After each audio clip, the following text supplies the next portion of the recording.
Today's oligarchs. Who are they? How does one become an oligarch? Men throughout history who have reached mega financial heights seems to be celebrated, admired, and revered. In fact, history's textbooks and social media content rave about famous or infamous men who have become unimaginably wealthy. Men who dare to create and climb the social hierarchy acquire enormous wealth by any means necessary. Who and what influenced these men to desire such great power and control? In most cases, it is the women in their lives who form close, intimate bonds with these men, albeit they are rarely mentioned. Today, we will cover one of America's first billionaire, John D. Rockefeller, as well as two influential women in his life, his mother, Elizabeth Davidson, and his beloved wife, Laura Spelman Rockefeller. Let's examine the making of an American oligarch, the Rockefeller family.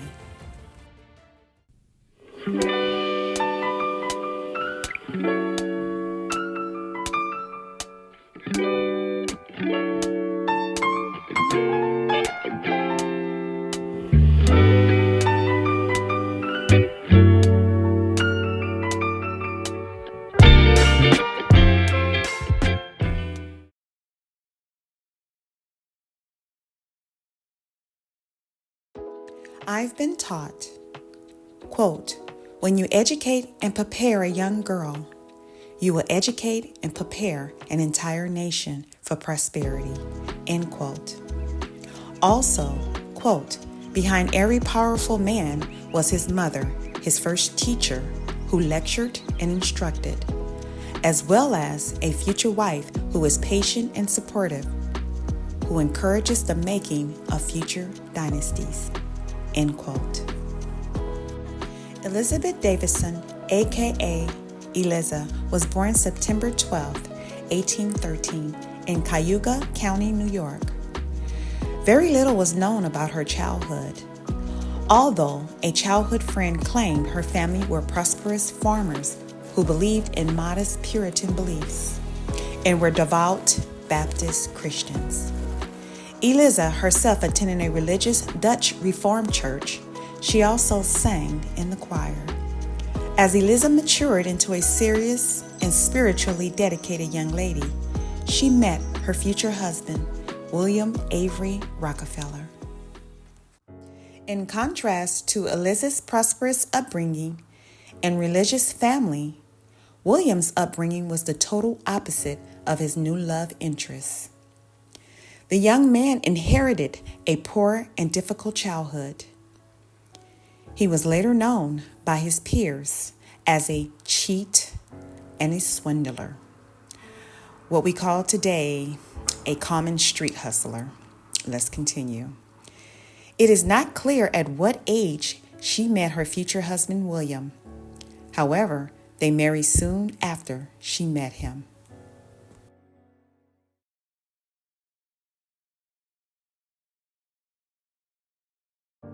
In 1838, the Rockefeller family grew in size when Eliza gave birth to a baby girl named Lucy. Soon after, she gave birth to 5 more children: John, William Jr., Mary Ann, Franklin, and Francis. Consequently, Eliza found herself alone at home with 6 children, stair-step in age. That's got to be hard. Despite 6 children competing for their mother's attention, it was her eldest son, John, who stood out as a driven, quick learner. Equally important, Eliza had a knack for numbers, so when John was old enough to earn a little money, she taught him how to save and manage his earnings.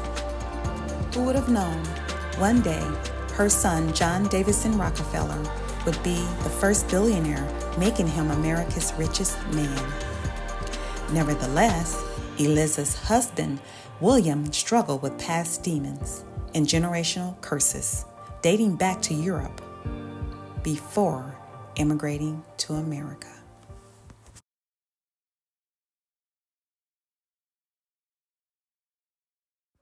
With little or no education, Eliza's husband William's means of making money was through small temporary gigs in a lumber yard. But it was the art of cunningness that he had perfected. Ron Chernow, author of the book Titan, The Life of John D. Rockefeller Sr., writes the following. Now, this quote is about John D.'s father, William. Quote, throughout his life, he expended considerable energy on tricks and scams to avoid plain hard work. End quote. After all, he was the son of a businessman who failed in most of his business adventures. Now, this is reference to William's father and John D.'s grandfather. So you can see there's a legacy here. There is clearly habitual practices of nefarious business deals early on in the family. Let's move on. Nicknamed Devil Bill, William became an herbalist, really a snake oil salesman. Let's continue. Or just a dirty businessman swindling money from whoever he could con. In fact, William one day proclaimed, quote, I cheat my boys every chance I get, end quote. Think about that.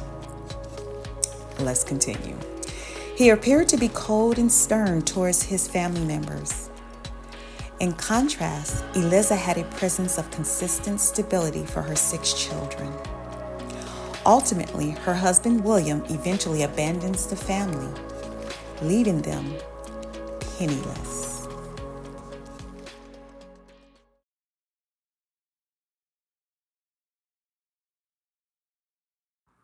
To examine the making of a future American oligarch, we must understand the condition from which they came from. American history doesn't stress enough of how most of the original colonists who left or were expelled out of Europe were due to extreme harsh conditions that prevailed well beyond religious persecution. Most poor Europeans were subjugated to unfair social hierarchy practices that rendered them permanent underclass. Sounds familiar? Let's move on. Such as starvation, alienation, and inadequate intellectual abilities to challenge the few rich oligarchs due to poor education or lack of is very traumatic. So, meaning classism with no means for getting ahead, desperation sets in. Let's continue. This is my theory.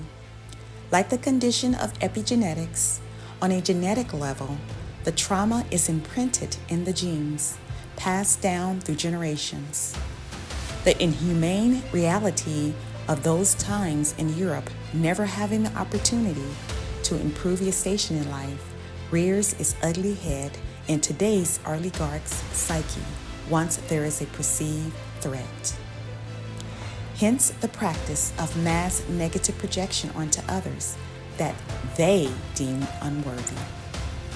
In fact, the stern coldness, sounds familiar, and aloofness the person is and must become to partake in inhumane acts today carried out in the world is horrendous.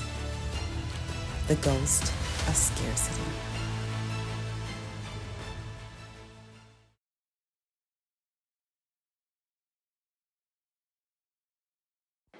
Welcome to the Thought Cafe. Today, I'm ordering a warm bagel with cream cheese and hot herbal tea. So, this is going to be a lengthy discussion, so let's get started. I truly respect the biographies I cover, as well as the history stories, and try not to examine them through judgmental lenses. I have come to realize sometimes in life, there are no real heroes in history. It's just people making history, trying to figure out life. Covering these particular topics remind me of an American historical event called Bacon's Rebellion. This event took place in the year 1676 in the American colonies in Virginia, way before John D. Rockefeller made his first big riches. I want to make a note. This is America's very first uprising.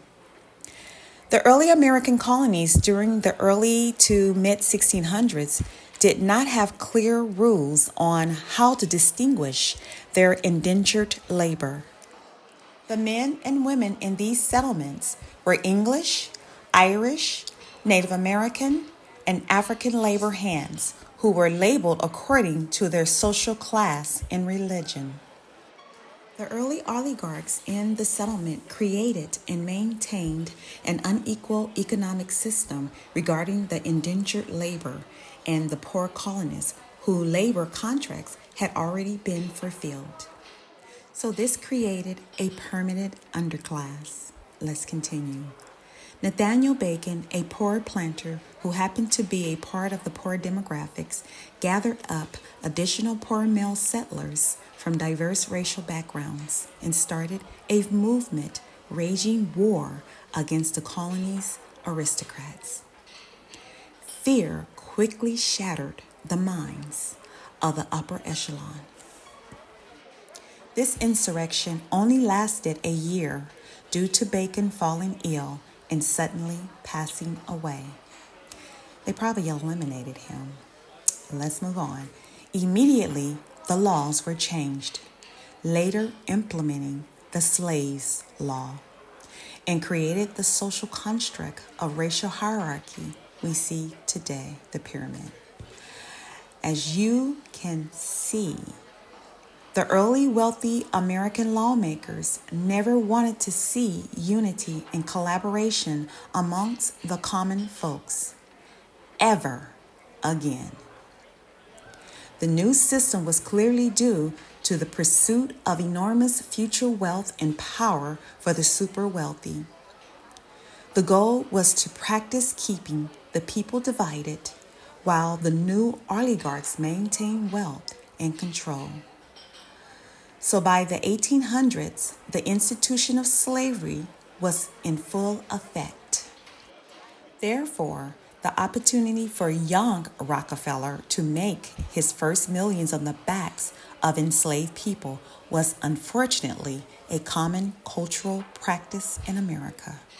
Now, if poor younger John D. Rockefeller was born in the early American colonies, he would not be allowed to so-called pull himself up from his own bootstraps. This was only reserved for the very few original English aristocrats from the old world. Remember, this was also right before the American Revolution that took place in 1776, in which the American colonies were fighting for their freedom from England. Ironically, while Americans were fighting for their freedom, they created laws to snuff out other people's freedom. So, for the price of new wealth was the sacrifice of humans by creating an unequal and unjust racial pyramid of horror, the ghost of scarcity.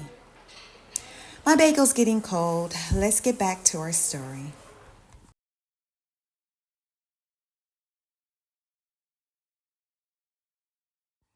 John D. Rockefeller, now an adult, embodies both parents' personalities, stern demeanor, and seriousness. In fact, he had to grow up fast and financially assist his mother by providing for the family. In essence, John developed a strong sense of business and financial acumenship from both his mother and father. In 1859, the young Rockefeller started a food distribution business named Clark and Rockefeller with a fellow business partner named Maurice Clark. using farming crops from local planters, of course labored by the enslaved people. Let's move on. America was looming into a civil war in the early 1860s. The two young businessmen figured out a way to distribute large amount of meals to the hungry soldiers on both sides. On the battlefield, there was no allegiance, just getting rich. As a result, both businessmen awarded a 4-year lucrative contract with the government, providing meals during the Civil War. Consequently, John parlayed the money he made from the government contract, later investing in the oil business. The young Rockefeller became known as a shrewd businessman. As a result, he jumped at the opportunity to start his own firm called Standard Oil Company, today known as Chevron. Let's continue. His wealth was primarily acquired due to his ruthless character and his ability to dominate the oil industry. On a lighter note, unbeknownst to John D., his future will change when he eventually meets the second influential woman in his life.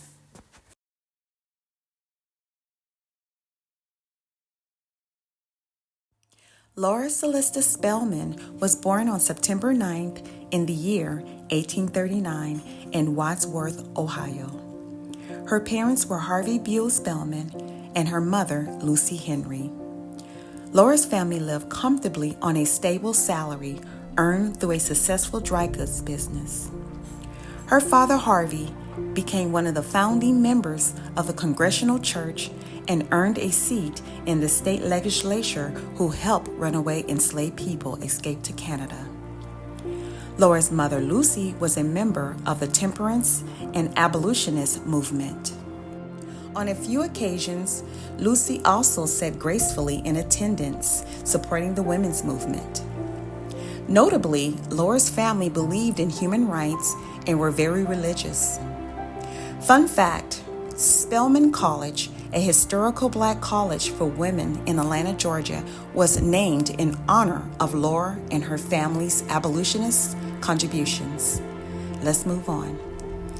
In addition, as Laura matured, she herself became a fine young lady as well as educated. She possessed qualities any man of means could not resist.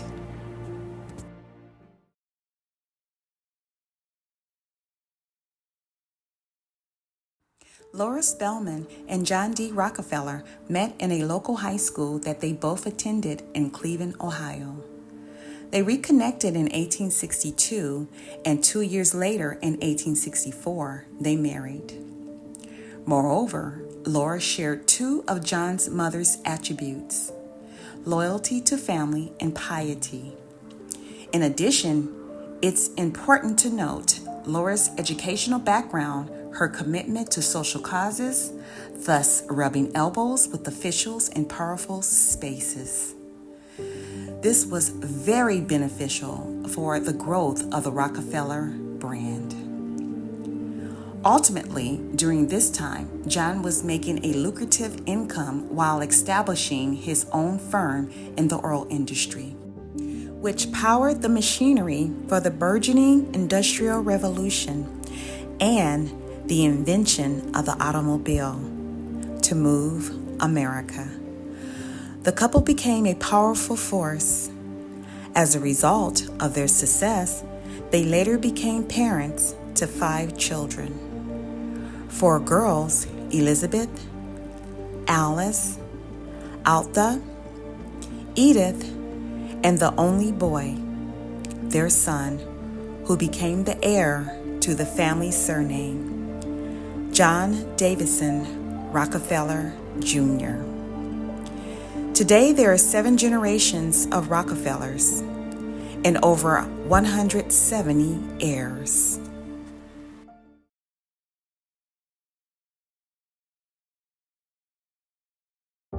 In summary, the human experience is like a traveling caravan trekking down a variety of roads. Sometimes the road is bumpy, messy, and treacherous, And if God spares us with His grace, the road may be smooth and easy. With that said, life is a paradox with a lot of difficult choices. I can just imagine the choices the two women of the Rockefeller family had to make. Elizabeth Davidson, the matriarch of the family, was a suffering wife in the 1700s who experienced tremendous financial and emotional abuse by her husband, William, who he himself was abused as a child growing up poor.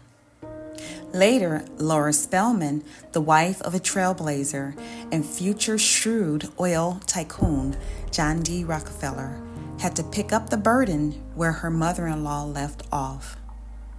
Laura continued to be a stable presence in her husband's notorious life, as well as raising the next generation of oil tycoons. I focus on the women of these men's lives because it's the mother role during their children's primary years who would display lessons on human attachment, be it warm or cold. In addition to that, the men wives who serve as their confidant, counselor, and aid to raising the next heirs honoring their husband's namesake and family legacy is imperative. Continuing on, I come to the conclusion that many people's actions, good or bad, are motivated by desperately trying to prevent hardship and pain. Studying the Rockefellers family, I noticed the few multi-billionaires or oligarchs families today have a lot in common with those from the past, like being disconnected from the human experiences. As mentioned previously, the fear of being destitute, or what I called the ghost of scarcity, hunting us from our past may result in some of us to mindlessly and without a soul carry out shameful acts in history. I do not believe that wealth creates darkness and greed in a man's heart. However, a man with a dark heart and greed and wealth has surely brought darkness to the world.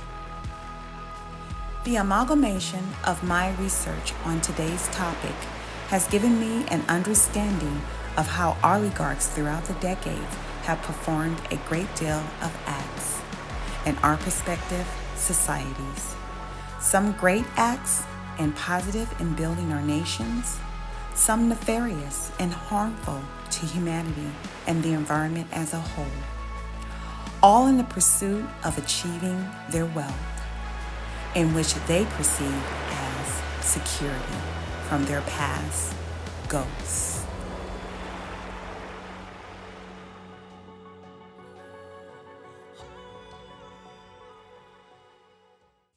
Thank you for viewing the Rockefeller story. What were your thoughts on the topic of yesterday's and today's oligarchs? Please comment, like, share, subscribe, and hit the notification bell so when I upload another video, you will be notified.